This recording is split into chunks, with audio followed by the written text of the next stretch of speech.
Muy bien. Y nosotros vamos a tomar nuestras Biblias, vamos a ir a Efesios capítulo 6.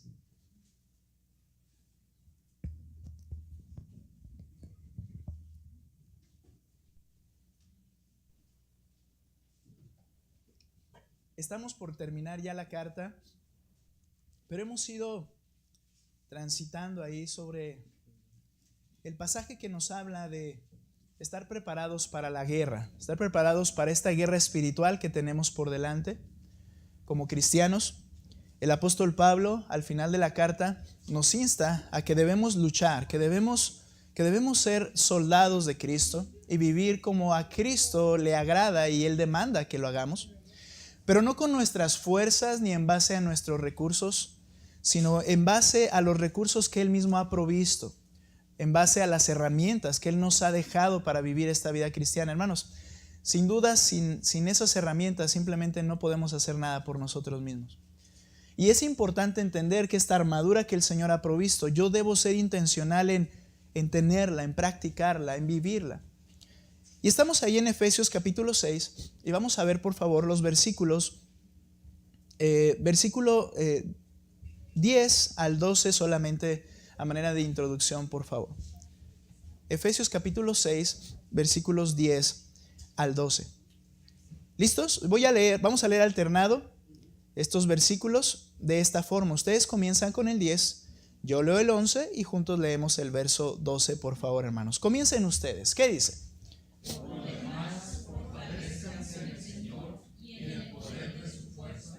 Revístanse de toda la armadura de Dios para que puedan estar firmes contra las insidias del diablo. Verso 12. Porque nuestra lucha no es contra sangre y carne, sino contra principados, contra potestades, contra los poderes de este mundo de tinieblas, contra las fuerzas espirituales de maldad en las regiones celestes. Hay una guerra real y dice hay que vestirnos con esta armadura. Ahora, hemos ido viendo cada uno de estos elementos de la armadura del Señor. El apóstol Pablo nos recuerda en estos textos que la guerra es una guerra espiritual y es particularmente una guerra entre la verdad y la mentira, entre la verdad y el engaño. Eso es lo que es la base del reino de Satanás, la mentira. Y la base del reino de Dios es la verdad. Ahora, hasta ahora hemos visto que la armadura de Dios tiene la intención de protegernos, ¿no?, de manera personal en esta guerra. Hemos hablado acerca del cinto de la verdad que nos permite no tener estorbos, que nos libera de conceptos, de ideologías erradas, de pecados personales también, para poder luchar de manera libre en esta guerra. La coraza de una vida justa que se refleja por medio de obras justas que reflejan a Cristo, que reflejan su carácter en nosotros, obras que fueron preparadas por Dios de antemano para que anduviésemos en ellas. La coraza de justicia.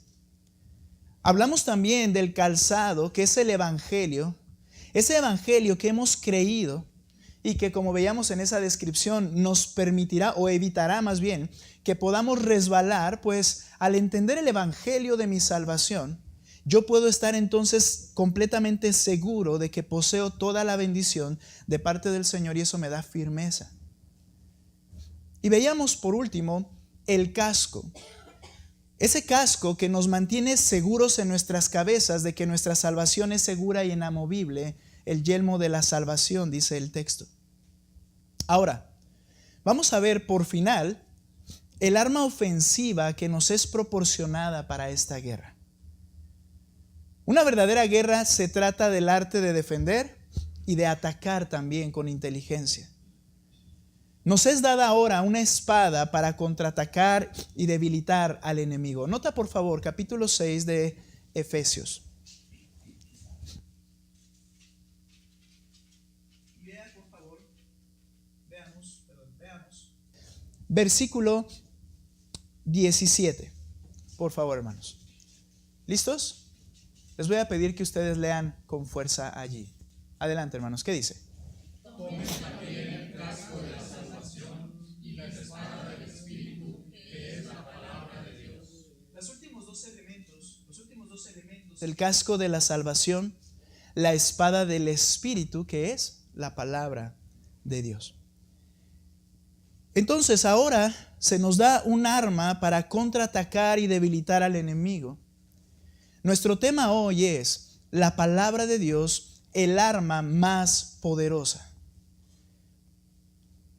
Somos llamados, hermanos, no solamente a resistir el ataque del diablo, sino que debemos pensar en hacer tambalear el imperio de Satanás. Y vamos a ir desarrollando esta idea, hermanos, solamente con esta frase del texto que dice: y no olvides tomar la espada del Espíritu, que es la palabra de Dios.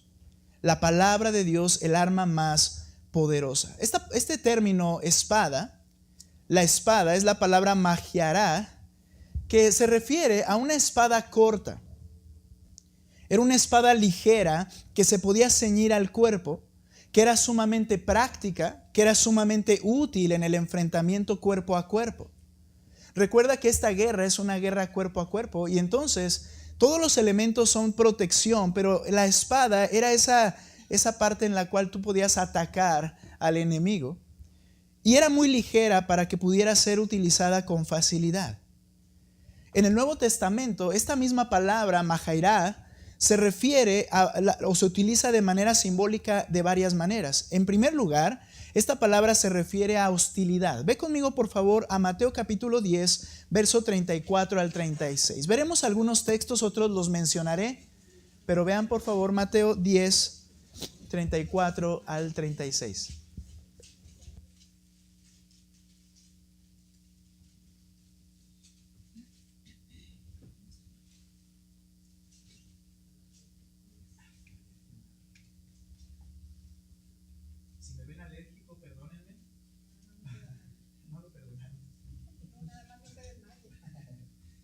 Bien, Mateo capítulo 10, 34. Mi hermana me hizo favor de darme una pastilla de dudosa procedencia. Esperemos que no haya efectos secundarios. Si ven que me derribo en el púlpito, me vienen a jalar, ¿verdad? Como los sacerdotes del Antiguo Testamento. Ok. Bien. Listos. Mateo 10, 34 al 36. Por favor, ustedes, hermanos. ¿Qué dice? No piensen que vine a traer paz a la tierra. No vine a traer paz sino espada. Porque vine a poner al hombre contra su padre, a la hija contra su madre, y a la nuera contra su suegra. Y los enemigos del hombre serán los de su misma casa. Ok, notemos que en este versículo el Señor utiliza el término espada y dice en esta porción: no piensen que he venido a traer paz a la tierra, no vine a traer paz sino espada. Ahora, ¿a qué se refiere? ¿A que vino a traer espadas para pelear y para matar? No, la idea está refiriéndose a la hostilidad. Cuando el Señor viene a la tierra y Él comienza a decir que Él es el Rey, el Mesías esperado, que Él es el único camino de salvación, que no hay nadie que pueda venir al Padre si no es a través de la fe en Cristo, no en base a una religión como los judíos la tenían, no en base a la superstición como la tenían los pueblos cercanos, sino que Él era el único medio para salvación. Entonces, los que creyeran en Cristo, lo que iba a suceder es que en lugar de que hubiera, bueno, ahora creo en Cristo, el Salvador, una vida en paz. No, dice, vine a traer espada, y se refiere a que la naturaleza de esa fe en Cristo iba a traer hostilidad con los que nos rodean. La advertencia fue esta: que la persona que siga a Cristo, que siga sus principios, que intente poner en práctica la verdad de Dios, la cual va a abarcar todas las esferas de tu vida, la respuesta natural de parte del resto de la humanidad será hostilidad. No le va a parecer, no va a estar de acuerdo, ya que la verdad de Dios siempre, hermanos, siempre se opone a las filosofías, a las formas de interpretar y de ver las cosas como las ve este mundo. Tú ves un principio en la palabra de Dios, y dijo el mismo apóstol, y para el que la lee es una locura. O sea, ¿cómo me estás diciendo? No locura en el sentido de que no la entiendan, sino locura en el sentido de que esto que me estás diciendo es imposible, esto que me estás diciendo no puede funcionar así en este mundo en el que vivimos. Para ellos es locura, y por tanto va a haber hostilidad, va a haber oposición. Entonces, en la Escritura se utiliza la palabra espada para referirse a hostilidad. También se utiliza la palabra espada, esta misma palabra, como la herramienta dada por Dios, y sigue con esta misma idea, dada por Dios a las autoridades para actuar en contra de los que son hostiles a la justicia. Cuando en Romanos capítulo 13 Pablo está explicando que debemos sujetarnos a los gobernantes y a las autoridades, él dice que hay que respetarlos, y la razón es la siguiente. Romanos 3, 3 y 4 dice: porque los gobernantes no son motivo de temor para los de buena conducta, sino para el que hace el mal. Dios puso las autoridades. Ahora sigue: deseas pues no temer a la autoridad, haz lo bueno y tendrás elogios de ella, pues es para ti un ministro de Dios para bien. Pero si haces lo malo, teme, porque no en vano lleva la espada, pues es ministro de Dios, un vengador que castiga al que practica lo malo. Entonces, la espada nuevamente tiene que ver con hostilidad, pero particularmente aquí, hostilidad contra los que van en contra de las cosas justas, las leyes justas. Dios les dio espada, es decir, la autoridad que Él ha establecido para castigar con hostilidad a los que quebrantan la justicia. Entonces, la idea aquí no es que la espada es para ser hostiles, no es para causar miedo, sino para atacar a los hostiles que van en contra de la justicia. Ahora, hay en otra ocasión en que se usa el término espada, en otro asunto quiero decir, porque hay muchas veces en que aparece en la Escritura en el Nuevo Testamento, pero también la espada, esa majairá, en el Nuevo Testamento era un cuchillo o daga. Y menciono estos elementos porque creo que nos van a ayudar a entender lo que veremos enseguida. Por ejemplo, en el libro de Hebreos, cuando hablemos acerca de la palabra de Dios, Hebreos 4:12, porque toda la Escritura, porque la palabra de Dios es viva y eficaz. Y luego dice: y más cortante que toda espada de doble filo. El término espada se refiere a la misma. Y esto refiere más a una daga o un cuchillo que dice que penetra hasta partir el alma, el espíritu, las coyunturas y los tuétanos. ¿Sabes la idea de esto? La idea de esto es la de un carnicero, literalmente. La idea de esto podría aplicarse al que estaba encargado de los sacrificios en el templo, el cual tenía que partir el animal y ofrecer ciertas partes y conservar otras, ¿recuerdas? Y utilizaba entonces una espada que lo que hacía era, cuando mataba a esa víctima animal que se ofrecía, después la desmembraba literalmente con ese cuchillo, con esa espada, la desmembraba y se llevaba a cabo el holocausto. Simplemente un carnicero que hacía la labor de partir, y que no hay hueso que se pueda resistir a un cuchillo tan filoso.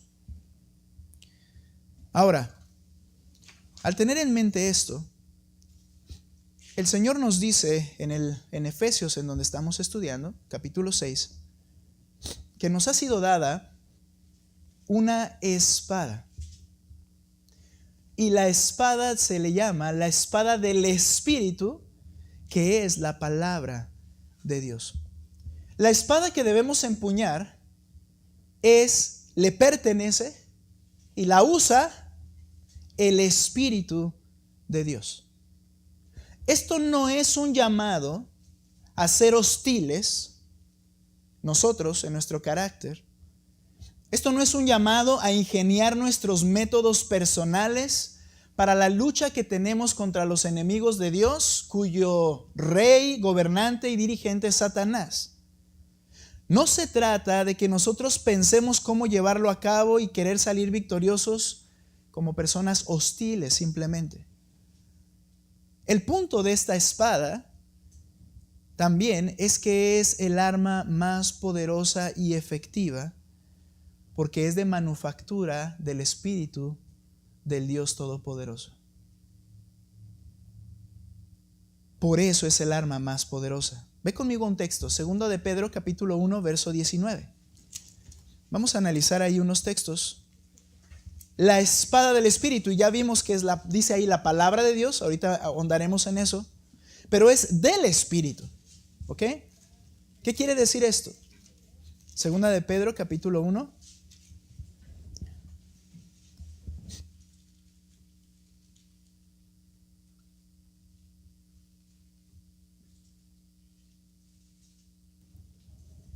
Mira lo que dice el versículo 19. ¿Por qué es el arma más poderosa y más efectiva? ¿Listos? Segunda de Pedro 1:19. ¿Ok? Si no lo encuentra, me va a ayudar el hermano a irlo proyectando. Verso 19, por favor. Leanlo ustedes fuerte, hermanos. A una voz. Adelante. ¿Qué dice?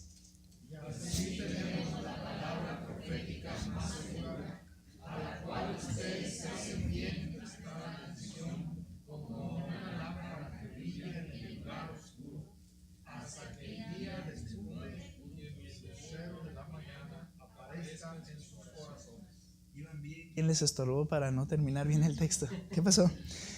Y así tenemos, nota, la palabra profética más segura. La palabra de Dios, la espada del Espíritu, es digna de toda confianza. Nuestros hijos van a preguntar, ¿y por qué vamos a seguir la Biblia? ¿Y por qué crees que eso que estás diciendo es real, es verdadero? ¿Por qué vas a confiar en un libro escrito por hombres? ¿Cierto? Y es cierto, ¿no? ¿O quién lo escribió? Hombres. Ahora, el punto es que lo que está diciendo el apóstol Pedro, uno de los escritores, dice, tenemos la palabra profética, habla de lo que Dios anunció, más segura, y haces bien en estarle prestando atención como una lámpara que ilumina en medio de la oscuridad. La oscuridad es el ambiente en el que estamos. ¿Quieres saber qué es lo correcto, qué es lo verdadero? Requieres mirar la palabra y confiar porque es la palabra segura. La Biblia es digna de toda confianza. La razón, porque no es producto del ingenio del hombre, dice el siguiente versículo 20. Pero ante todo sepan esto, que ninguna profecía, ninguna revelación, ninguna exposición de la revelación de Dios, ninguna profecía de la Escritura es asunto de interpretación personal. No es producto de la voluntad o ingenio de ningún hombre. Cuando habla de interpretación, se refiere a lo anunciado, lo exclamado, lo promulgado. Y lo que está diciendo es que eso que fue anunciado no provino del hombre. No es que la persona se sentó y comenzó a pensar en escribir algo y surgió. Dice, no es de origen humano. ¿Por qué es entonces digna de toda confianza? Versículo 21. Pues ninguna profecía fue dada jamás por un acto de voluntad humana, sino que los hombres, eran hombres los que escribieron, dice, inspirados por el Espíritu Santo, hablaron de parte de Dios. Fue escrita por hombres pecadores, es cierto, pero fue el Espíritu Santo quien los inspiró. Este término es sumamente importante entenderlo para entender que la Biblia es fiable. Porque cuando dice que el Espíritu los inspiró a estos hombres, debemos entender que los hombres somos falibles, ¿no es cierto? Ahora, ¿cuál es el argumento? Si los hombres somos falibles, todo lo que provenga de nosotros obviamente puede venir con nuestras mismas fallas. Eso es una cosa real, un problema real. ¿Qué fue necesario entonces? Que Él los inspirara. Esta palabra inspirar significa cargar, llevar, conducir, soportar. Eso es lo que el Espíritu hizo. Es como cuando tienes un bebé y ese bebé no puede, porque es recién nacido, caminar de aquí hacia allá. ¿Cómo vas a hacer que este bebé llegue a ese punto? Tú tienes que cargarlo. Tú tienes que soportarlo, porque por sí mismo no puede hacer las cosas. La Biblia es la palabra segura de Dios, porque el Espíritu Santo en un sentido cargó a esos hombres pecadores, falibles, débiles, y los llevó hasta el punto que Él quiso, y no me refiero de manera física, sino me refiero a que lo que ellos iban a escribir podía contener error. Por tanto, el Espíritu los tomó y cargó, y todas esas deficiencias Él las soportó para que al final el resultado que quedó escrito haya sido lo que el Espíritu quería precisamente que se escribiera. Por eso, aunque le escribieron hombres, es el libro diferente a todos los demás libros que puedan existir sobre la faz de la tierra, porque es sin error, ya que el Espíritu los cargó, los inspiró. Entonces deberíamos confiar en la palabra como la revelación de Dios que en realidad necesitamos para esta vida. ¿Cuántas veces hemos oído ahora acerca de los expertos? ¿No? Hay expertos para todo. No hay ningún documento que diga por alguna razón o proceso científico y lógico que sea experto en nada, pero como se dice experto porque argumenta al respecto de algún tema, me hace recordar la Grecia antigua. Puedes hablar de lo que sea, pero si eres convincente te van a tomar como un experto. Y ahora está lleno de expertos el celular, ¿verdad? Todos los influencers son expertos y no saben nada, pero son expertos, ellos dicen ser expertos. Pero bueno, vamos un poquito más allá. Personas que puedan tener cierta reputación. ¿Y sabes qué sucede con los cristianos, con nosotros? Sucede que entendemos, por lo menos así nos han hecho entender, que la Biblia tiene un límite temporal, cultural y aplicativo. De tal manera que cuando empezamos a ver en la vida nuestra o de nuestros seres queridos algunos aspectos que pensamos que la Escritura no trata, muy bien, ya agoté la Biblia, ahora voy con el experto. Y el experto me va a definir lo que realmente necesito en la vida práctica, en un asunto cualquiera en particular. Necesito un experto. La cosa es que debemos entender que la revelación que tenemos en la Biblia es precisamente todo lo que necesito para todo asunto que compete a la vida en esta tierra. Nota cómo lo dice el mismo Pedro. Ve conmigo, pero ahora primera de Pedro, un poco atrás, la carta anterior. Y mira lo que dice el versículo, capítulo 1, verso 3. Pedro exalta a Dios, alaba a Dios y lo hace de esta manera: bendito sea el Dios y Padre de nuestro Señor Jesucristo. Ahora, ¿por qué lo hace de manera tan fervorosa? ¿Por qué le dice bendito eres? Mira la razón. Quien según su gran misericordia nos ha hecho...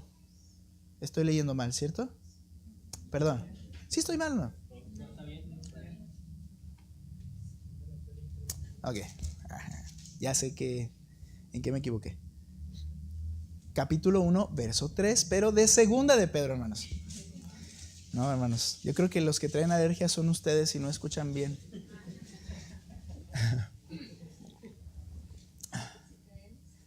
Ok, si leemos capítulo 1 desde el verso 2, comienza hablando y dice: gracia y paz les sean multiplicadas a ustedes en el conocimiento de Dios y del Señor Jesucristo. Ahora, verso 3.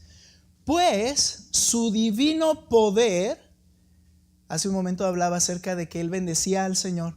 El punto aquí es que está hablando del poder de Dios, la grandeza de Dios, por lo cual él merece ser glorificado. Pero ¿cómo me doy cuenta de que su poder está a favor mío? Nota lo que dice enseguida. Porque por su divino poder nos ha concedido, otorgado todo. Esta palabra no la omitas. Es sin falta de nada. Nos ha otorgado todo cuanto concierne a la vida y a la piedad. Es decir, te ha dado todo lo que necesitas para una vida piadosa, para una vida en esta tierra. ¿Cómo? Mediante el verdadero conocimiento de aquel que nos llamó por su gloria y excelencia. La base es que tú, al conocer a ese que te llamó por su gloria y excelencia, ¿cómo lo vas a conocer? La manera en que hay que conocer a Dios es a través de su palabra, no a través de tu experiencia. Hay personas, hermanos amados, y otras personas ajenas, que hablan mucho de su experiencia. No olvides lo que dije al principio: expertos. Es decir, a mí me pasó esto, ¿de acuerdo? Y nosotros solemos hablar así también, ¿no?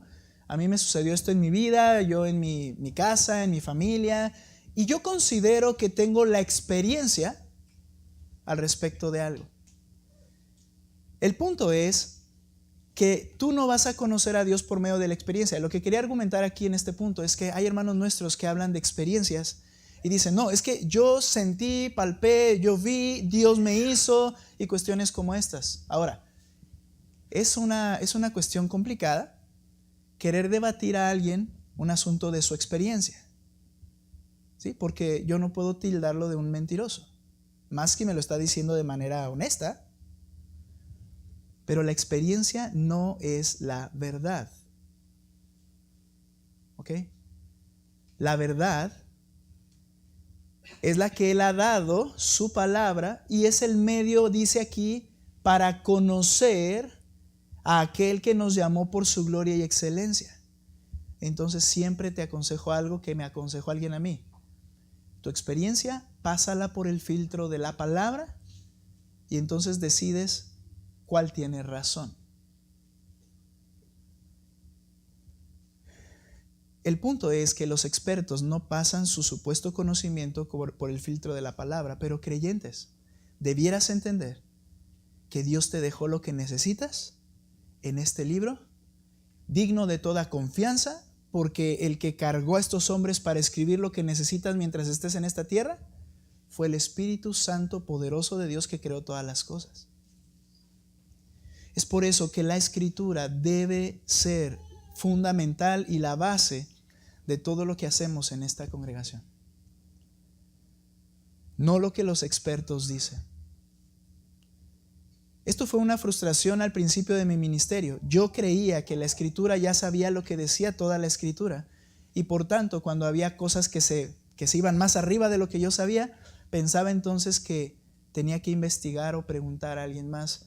Y no quiero decir que no hay que hacer o preguntar, sino que aquí lo tienes en la palabra. Ahora, esa espada entonces, ¿qué es la suficiente o lo suficientemente útil? ¿Qué es lo que necesitamos para la vida en esta tierra? Dice el texto, es la palabra de Dios. Es decir, es lo que Dios quiso decir para nosotros. Si hay algo que la Escritura no haya dicho o que no haya aclarado, es porque Dios no quiere que lo sepas. Pero ¿sabes por qué Dios no quiere que lo sepas? Porque no lo necesitas. No lo necesitas. Si necesitaras eso, Él lo hubiera dicho. Si Él quisiera y me hubiera dicho, es que necesito que sepas cuándo estuvieron los dinosaurios en la tierra, créeme que lo hubiera dicho en su palabra. Pero no lo necesitas. Si necesitaras saber si Adán tuvo ombligo, y utilizo ejemplos que luego son ridículos, pero que han causado unas controversias enormes, y que cristianos se ponen, no, yo digo que sí, porque empiezan a argumentar, espera, si Dios quisiera que supieras que Adán tenía ombligo, Él hubiera dicho, pero no lo necesitas. Lo que tienes que entender es que lo que se reveló es porque lo necesitas. Y lo tienes en la palabra de Dios. Es la palabra que Dios quiso decir para mí. Y esa palabra es vigente de manera eterna. No pasa de moda. Isaías 48 dice, se seca la hierba, se marchita la flor. El proceso natural de esta tierra es así, pero la palabra de nuestro Dios permanece para siempre. Y entonces es llamada la espada. Este último elemento de la armadura de Dios tiene la finalidad, según Efesios capítulo 6. Ve conmigo, regresa a Efesios, vamos a ubicarnos nuevamente allá. ¿Cuál es la finalidad de toda la armadura, incluida la espada? Mira nuevamente lo que dice el 6:10. Por lo demás, fortalezcanse en el Señor y en el poder de su fuerza. ¿Cómo va a suceder esto? Revístanse con toda la armadura de Dios para que puedan estar firmes contra las insidias del diablo. La razón de esta armadura, incluida la espada, es proporcionarnos la fortaleza de parte de Dios para poder vencer en la lucha que tenemos, no contra carne y sangre, no contra personas, contra humanos, sino contra quienes están detrás de todo, y es Satanás y su imperio de maldad, dice el texto. Tu lucha no es contra carne y sangre, sino principados, potestades, huestes espirituales de maldad. ¿Qué uso entonces hay que darle en esta guerra espiritual que enfrentamos? Voy a mencionar, si el tiempo nos da también para hacerlo, pero voy a mencionar, déjenme contarlas, por lo menos 2 aspectos en los cuales esta arma que nos ha sido dada, la palabra de Dios, debe ser utilizada de manera correcta. La primera, derribando las puertas del imperio de la mentira. Los poderes a los que se refiere Efesios de este mundo de tinieblas, como dije al principio, ¿en qué se basan? ¿Cuál es su fundamento del gobierno de Satanás en este mundo? El engaño, la mentira. Cristo dijo acerca de Satanás, si puede hermano ayudarme a proyectar en Juan capítulo 8, verso 44, y comienzo a leer.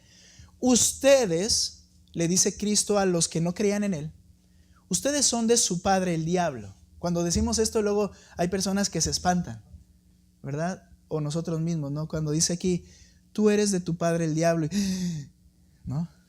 Ahora, es que esto es lo que somos todos los pecadores. No quiere decir que el diablo nos procreó o que tiene el poder para dar vida, sino quiere decir que nosotros nos parecemos a nuestro Padre de forma natural y no nos parecemos a Cristo de forma natural, nos parecemos al diablo. ¿Por qué? Ustedes son de su padre el diablo. Nota, aquí está por qué eres del diablo, porque quieres hacer los deseos de tu padre. Él fue un asesino desde el principio. Y a Cristo lo querían matar, por eso le dice, Él ha sido un asesino desde el principio. Otra cosa, y no se ha mantenido en la verdad porque no hay verdad en Él. Cuando habla mentira, habla de su propia naturaleza, eso es lo que es, un mentiroso y el padre de la mentira. Pero porque yo digo la verdad, dice Cristo, no me creen. Y es ahí donde te pareces a tu padre. Si el Señor te ha perdonado al venir a los pies de Cristo, si has venido arrepentido ante Él, dice Él que no hay pecado que Él no perdone por su sangre, su sacrificio en la cruz, su resurrección demuestra que Él te salva.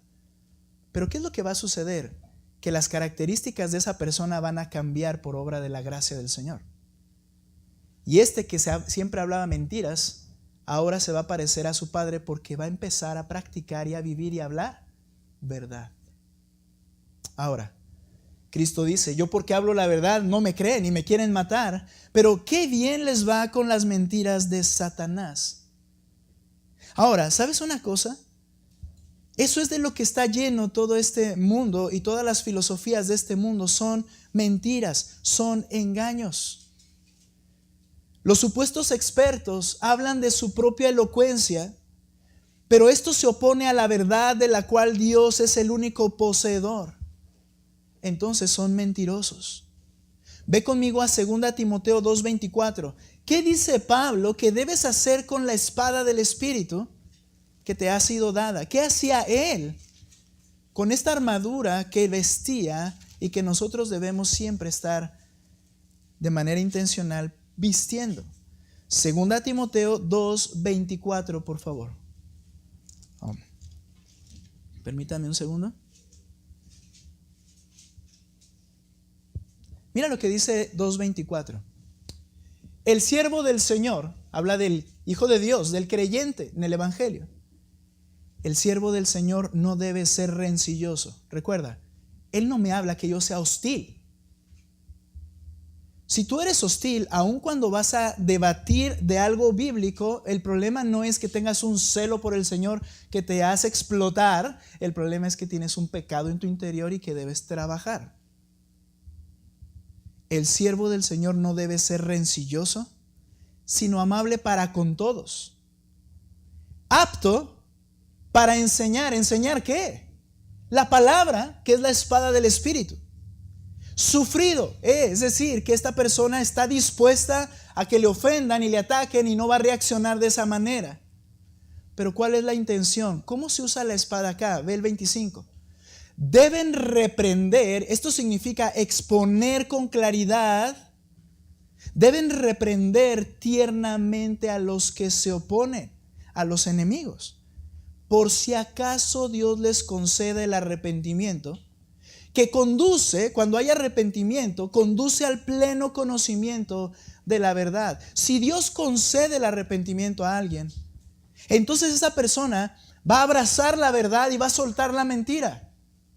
Va a venir a Cristo y a su palabra y va a abandonar su religión y sus creencias si el Señor le concede arrepentirse.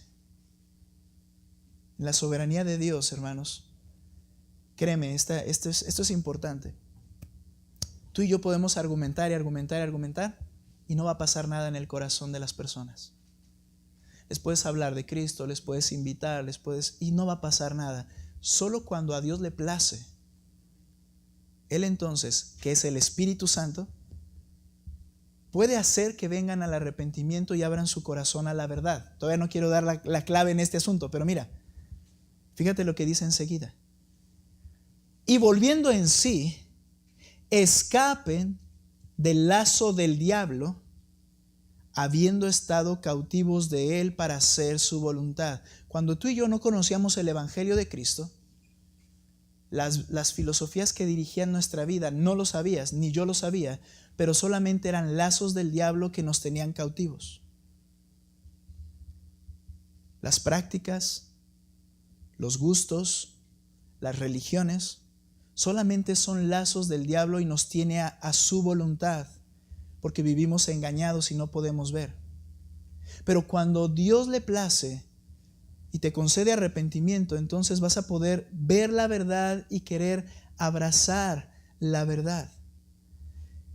Ahora, lo que sucede, hermanos, es que es tras los muros de la mentira y del engaño, disfrazado de ciencia, disfrazado de supuestos términos o ideas sabias, disfrazados de falsa verdad o disfrazados de verdad, y promovida por especialistas, es que los hombres están presos y cautivos del engañador. Y dice aquí, mira, tienes que explicar, ser apto para explicar. Ahora velo de esta manera. Tienes que ser apto para manejar la espada. Porque esa espada, al final, cuando la manejas correctamente, el que la va a blandir, el que la va a tomar, va a ser el Espíritu Santo de Dios. Y cuando a Él le place, por medio de la palabra, puede hacer que a alguien se le abran los sentidos y diga, ¿qué estoy haciendo? No es tu argumento, no es mi argumento, es ser apto para usar esa espada. Y no sabes cuándo va a pasar. Tú has hablado quizá con una persona, te has esforzado en explicarle el Evangelio y la persona parece que se está durmiendo, parece que no le interesa. A la siguiente que vas y hablas con él, ay, no me acuerdo de lo que me dijiste. Y sabes, lo que sucede es que sí, realmente están cautivos. Tras muros de mentira, engaños, están distraídos. Pero si a Dios le place un día, como ha sucedido con muchos, de repente viene el decir, yo me acuerdo. ¿Y de qué se va a acordar? Se va a acordar de algo que la espada, que la palabra les dijo. Necesitamos mantenerlos exponiéndose a la palabra de Dios, blandir, usar correctamente la espada del Espíritu. Porque ellos están cautivos y a Dios le plazca abrirles el entendimiento. Pablo lo explica la importancia y uso de las armas de Dios en esta guerra. Y aquí mira, paralelo a este texto, 2 Corintios 10:3, por favor. 2 Corintios 10:3.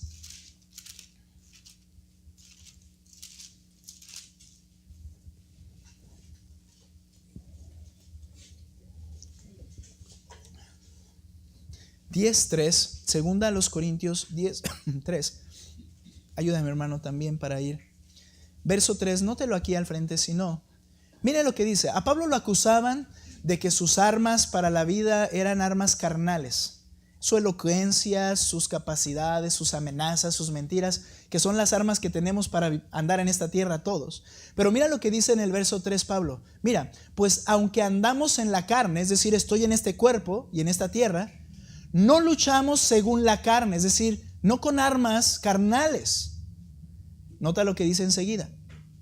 Porque las armas de nuestra contienda no son carnales. Mira cómo las describe. Esa armadura que luego habla en Efesios. Sino poderosas en Dios. ¿Para qué? Para la destrucción de fortalezas.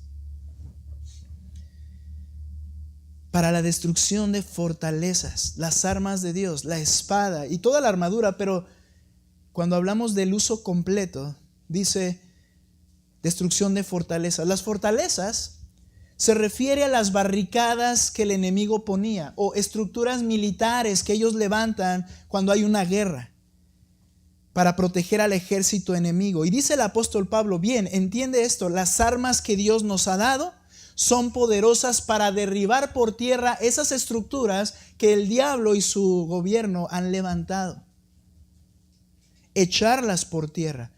Tirar esas murallas que Él ha hecho y que los que están detrás de esas murallas están engañados y cautivos. La idea es que de manera literal el creyente está atacando la guarnición del enemigo y va a ser capaz de derribar esas murallas y liberar a quienes están del otro lado. Ahora, sigue Él explicando. Mira lo que dice. Poderosas para la destrucción de fortalezas. Lean ustedes versículo 5. Aquí está el proceso práctico de esto. Verso 5, por favor, hermanos, fuerte. Respeten las comas y todo saldrá muy bien. ¿Qué dice? Destruyendo especulaciones y todo razonamiento altivo que se levanta contra el conocimiento de Dios y poniendo todo pensamiento en cautiverio a la obediencia de Cristo. ¿Cuáles son esas murallas que Satanás ha levantado y que atrás tiene cautivos a todos los pecadores y en el cual estábamos tú y yo cautivos? Dice, vas a derribar esas fortalezas. ¿Cómo? Destruyendo especulaciones. Esos argumentos de que esto científicamente está comprobado. Ten cuidado cuando uses esas frases. Es que está comprobado. Sí, ¿dónde lo viste? En YouTube. Ten cuidado. Ten cuidado que está comprobado. Porque eso es lo que ha hecho Satanás. Levanta especulaciones que no se pueden verificar, argumentos que no son ciencia. La iglesia de Cristo ha sufrido a lo largo de la historia lo que Cristo ha querido que sufra para perfeccionar y para resaltar la palabra de Dios. Y en un tiempo el argumento fue el origen de las especies, ¿verdad? Que todo fue de manera fortuita. Y luego decimos, no, es que así fue, ¿eso es ciencia? No, por favor entiende algo, se llama teoría y nadie lo puede comprobar. Y ¿sabes por qué es tan poderosa? Precisamente por eso, porque es una especulación. Pero dice el texto que quien levantó eso fue Satanás. ¿Y sabes por qué? Porque claramente la Biblia dice en Génesis capítulo 1 y capítulo 2 que el Señor con su palabra creó todo en una semana. Y yo le creo a la Biblia porque cuando alguien estaba postrado por 40 años sin poder mover las piernas, sin tendones, sin músculos, con los huesos frágiles, el Señor rehizo esas piernas de tal manera que dice la Escritura que brincaban. Y no son esas cosas que no estoy de acuerdo, que son según sanaciones. Y que ya me dolió un poquito la rodilla y ahora mira, ya la puedo mover y corro de acá para allá. Eran gente que no tenía piernas literalmente. Y solo por su palabra creó tendones, creó músculos, una circulación correcta al grado que un cuerpo podía brincar. Ese es el poder creador de Dios. Pero Satanás levanta especulaciones. Especulaciones acerca de la identidad de las personas, de su género. De que es que se ha comprobado que hay una célula en el cerebro que condiciona si quiere ser hombre o mujer. Mentira. Miles de estudios y no se comprueba absolutamente nada. Pero son especulaciones y Satanás tiene cautivos detrás de esas ideas de expertos a toda la humanidad. Dice Pablo, tenemos el arma para echar por tierra esas especulaciones. para explicar lo que realmente dice la verdad y poner en ridículo esos argumentos. Tenemos la palabra del Señor, las armas necesarias.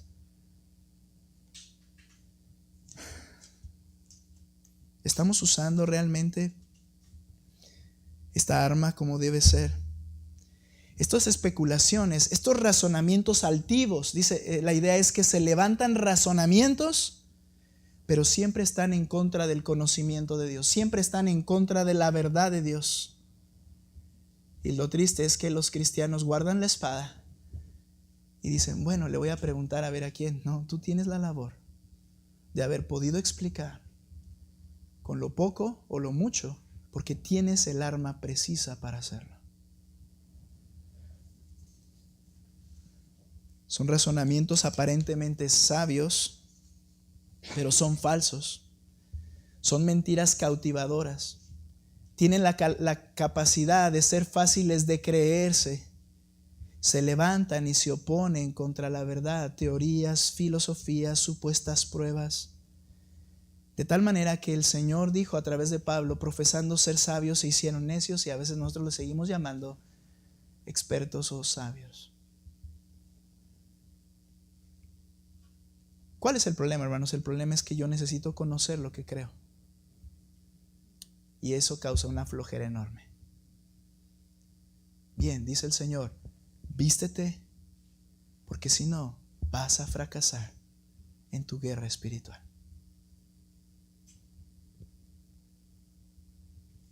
Pero no solamente es argumentar en contra de esto y echarlo por tierra, cuando con amabilidad, como ya vimos, con amor hacia las personas, no con hostilidad, sino que el mismo texto dice, no solamente derribamos esos argumentos, sino que ponemos todo pensamiento en cautiverio a la obediencia a Cristo. La idea es la de la guerra, que llegaban, derribaban el muro y tomaban presos de esa ciudad, y luego se los llevaban a su ciudad. Y esa es la idea de la obra de Pablo. Dice, ahora no solo derribo los argumentos con la palabra, sino que agarro a la gente, la mente de ellos, los cautivo con el evangelio y los traigo a obedecer a Cristo. Pareciera que la idea es como muy orgullosa, ¿no? De que, Pablo es una eminencia. No, es el poder de la espada del Espíritu, que es la palabra de Dios. Derribas el argumento que le hacía pensar a la persona que estaba en lo correcto, y luego por medio de la Escritura haces que su mente quede cautivada por la verdad de Cristo. Y al final de cuentas, hermanos, venga a obedecerle. Todo esto está en que el que haga esa obra es el Espíritu Santo, pero tú eres el que tienes que proclamar la palabra de verdad. Debo terminar, y termino con esta idea. Es el arma precisa y todopoderosa para atacar al imperio de Satanás. De ahí que creo que que Cristo dijo que la iglesia, las puertas del Hades no prevalecerán contra la iglesia, que implica que hay que atacar con la palabra del Señor, a derribar, porque las puertas del Hades no se refiere al infierno como tal, sino al imperio de Satanás. No va a resistir si usamos las herramientas de la luz que nos han sido dadas. Y termino diciendo algo. La palabra de Dios es el arma viva y eficaz. Ve conmigo a Hebreos 4:12, lo vamos a leer y voy a explicar algo breve. Hebreos 4:12.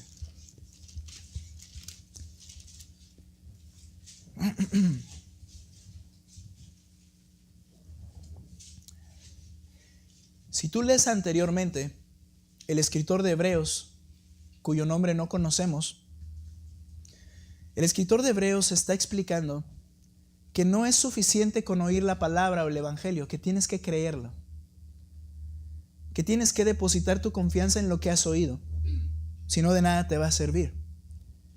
Y él entonces llega al verso 12 y él dice algo, hermanos, en dos sentidos, creo yo. Mira lo que dice el verso 12. ¿Por qué tienes que creer en ella? Porque la palabra de Dios es viva y eficaz. Y luego utiliza el término, y más cortante que cualquier espada de dos filos. Penetra hasta la división del alma y del espíritu. No está diciendo que sean dos partes distintas. Está diciendo que entra hasta lo más íntimo de la persona. Y luego dice, penetra hasta partir el alma y el espíritu, la división del alma y del espíritu, de las coyunturas y los tuétanos. Y es poderosa para discernir los pensamientos y las intenciones del corazón. Quiero leer el 13. No hay cosa creada oculta a su vista. No se refiere a la de la palabra, sino a Dios, sino que todas las cosas están al descubierto y desnudas ante los ojos de aquel a quien tenemos que dar cuenta. Mira, hay dos verdades aquí importantes. La primera, Dios te conoce perfectamente. Dios conoce tus más íntimas motivaciones. A Dios no le tienen que venir a platicar nada. Dios es omnisciente. ¿Qué quiere decir? Que Él tiene la información de todas las cosas en su mente. Él sabe perfectamente el interior de tu corazón. Ahora, lógicamente, se requiere la palabra de Dios para poder sacar lo que está allí y verlo realmente y para que Dios conozca lo que hay en tu corazón. No. Dios ya te conoce. El punto de que la espada del Espíritu, dice, es tan poderosa que parte y discierne las intenciones más íntimas del corazón. El punto es que esa palabra de Dios tiene una labor en tu vida y en mi vida de manera particular. Dice el texto que es viva, es decir, sigue vigente. Dice el texto que es eficaz. Quiere decir que el propósito que se ha determinado Dios con esa palabra se va a cumplir. Toca las fibras más sensibles y nos revela lo que realmente somos. Discernir implica criticar o juzgar de forma justa lo que hay dentro, las verdaderas intenciones que hay en mí. Dios no necesita saberlas, Él lo sabe todo, como vimos. Todo está visible ante sus ojos, pero es la persona la que requiere verse tal cual es. Es la persona la que tiene que saber cuando escucha la palabra su verdadera condición y decir, estoy tan mal. Porque solo hasta que te des cuenta que desde que naciste solamente vas caminando hacia el infierno y no lo sabías, no importa lo que hagas, dicho sea de paso. Vas caminando hacia el infierno. Cuando la Escritura te abre los ojos y te hace ver eso, te das cuenta lo mal que estabas. Y el engaño en el que estabas pensando que estabas bien delante de Dios. ¿Te acuerdas de esa escena en tu vida? Yo me creía bueno, yo sentía. Y cuando ves la Escritura dices, ¿en qué condición estoy? La palabra te ha hecho discernir, juzgado lo que hay dentro y lo saca a la luz delante de ti. Pero también es el medio entonces para traer salvación, pero solo cuando se recibe por fe. Ahí mismo en el verso 2 les dice el escritor lo siguiente: porque la verdad a nosotros se nos ha anunciado las buenas nuevas. En verdad se nos han anunciado las buenas nuevas, como también a ellos, pero la palabra que ellos oyeron no les aprovechó, por no ir acompañada por la fe en los que la oyeron. Puedes salir hoy, haber escuchado la palabra, haber escuchado al que está hablando y poder pensar y decir, bueno, tanta cosa que se dijo, pero no te va a servir de nada si no crees lo que se está diciendo. Entonces, la palabra, esa palabra que te expone lo que hay en el corazón, tiene la utilidad para hacerte ver y darte salvación si la crees. Si vienes a Cristo arrepentido, Él te perdona y te salva. ¿Qué te hizo saber eso? La palabra de Dios, pero la palabra tiene otra labor. La idea de partir, la idea de desconyuntar y desmembrar, se refiere a juicio. En el día del juicio, la palabra de Dios será la que parta, desmembre y sea la que juzgue tu vida por la eternidad en el infierno. Entonces, o la palabra te va a ser para salvación si la crees, o la palabra te va a hacer como un carnicero descuartizando a la persona en el día del juicio. Tenemos la palabra y es el arma más poderosa. Y nos dice la Escritura, nos enseña la palabra de Dios. Úsala, pórtala. En esta guerra espiritual contra las tentaciones y los engaños, somos llamados por Cristo a manejar con precisión la palabra de verdad. Dice 2 Timoteo 2:15, que use bien la palabra de verdad. La palabra de Dios es el arma más poderosa contra el imperio de Satanás, tanto que nos protege del error, pero también nos ayuda a sacar del error a los que están en error bajo la esclavitud del pecado y el engaño de Satanás. Es por medio de la palabra de Dios que nos da a conocer el sacrificio de Cristo como la muestra del amor de Dios para perdonar y salvar al pecador de sus pecados. Y es cuando esa palabra se cree con fe que Dios otorga nueva vida en Cristo. Así que somos llamados a derribar argumentos, a derribar las mentiras del diablo, proclamando la palabra fiel de Dios. No te olvides, la espada del Espíritu, tienes que tenerla. Es la palabra de Dios. Hermanos, ¿estás vistiéndote diariamente con la armadura para enfrentar la lucha? Somos llamados a atacar y somos llamados a traer gloria a Cristo, trayendo cautivos a los pies del Señor. Vamos a orar, puestos en pie, por favor, oramos. Bendito Padre, gracias por tu palabra. Hemos entendido que tu palabra es suficiente, que tu palabra, Señor, es vigente, que tu palabra es eficiente, eficaz en lo que se requiere, Señor. Te ruego que podamos entender el valor y darle valor a lo que nos has dejado en nuestras manos. Cómo a veces hemos ignorado que fue a través de ella que fui salvo, que pasé de la muerte a la vida por oír tu palabra, tal poder en nuestras manos, y nosotros no la hemos usado como debiéramos, para conducir nuestras vidas, para derribar los argumentos de Satanás y caminar en tus verdades, así como para alcanzar a otros, hablando tu palabra como ese martillo que quebranta la piedra constantemente y rogando a ti que tú abras el entendimiento de las personas. Señor, ayúdanos a usar correctamente la espada y toda la armadura que nos has dejado a nuestro favor. Señor, estamos en guerra. No permitas que nos durmamos, Señor, en el engaño, tampoco nosotros. Gracias, Padre, por esta mañana. En el nombre de Cristo Jesús. Amén.